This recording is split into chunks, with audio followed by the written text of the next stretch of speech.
O Gustavo Uribe vai aparecer aqui porque a gente vai conversar junto agora, Uribe, sobre a entrevista que nos deu agora há pouquinho o presidente da Câmara, Arthur Lira. Foi o Uribe quem produziu a entrevista e trouxe o presidente da Câmara à programação da CNN. Ele disse, entre outras coisas, que a reforma do imposto de renda, que previa a taxação de dividendos, poderia gerar um auxílio permanente sem furar o teto de gastos. Mas, como não foi aprovada no Senado, tiveram de encontrar uma alternativa.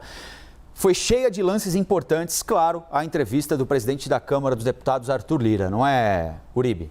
É mesmo, Colombo. E esse ponto foi uma espécie de puxão de orelha no Senado Federal. Ou seja, se o Senado Federal tivesse aprovado a tabela do imposto de renda, teríamos um programa permanente.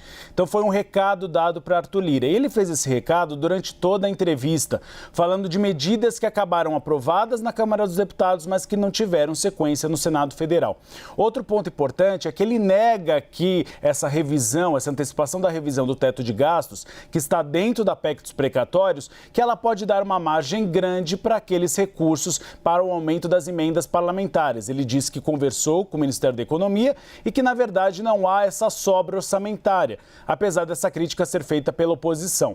Ele também disse que não acredita que no segundo turno haverá dificuldades. Ele acha até que haverá uma margem maior na votação da PEC dos precatórios, apesar de que há uma pressão grande sobre partidos de oposição, como PDT e PSB. Inclusive, Ciro Gomes, candidato à presidência da República pelo partido, suspendeu a candidatura dele e disse que vai conversar com os parlamentares para evitar, então, que eles continuem votando a maior parte da bancada a favor da PEC dos precatórios. E teve um ponto que ele acabou reconhecendo um déficit do Palácio do Planalto. Arthur Lira disse que é importante a reforma administrativa, mas ele reconheceu que o Palácio do Planalto não tem se empenhado em aprovar a proposta. A gente tem dito muito sobre isso aqui na programação, né, Colombo? É uma proposta que o Ministério da Economia enviou ao Palácio do Planalto em 2019, essa proposta ficou guardada na gaveta pelo presidente Jair Bolsonaro, porque dizia que não havia clima político, e aí enviou em 2020 para o Congresso Nacional. Mas é uma proposta que está travacada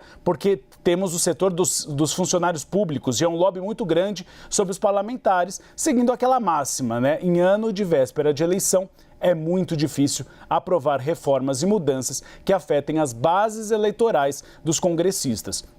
Então, Arthur Lira, de uma certa forma, acabou dando dois puxões de orelha. Um no Senado Federal, por conta da tabela do imposto de renda, e outro no Palácio do Planalto, que, segundo ele, não tem se empenhado muito para aprovar a reforma administrativa.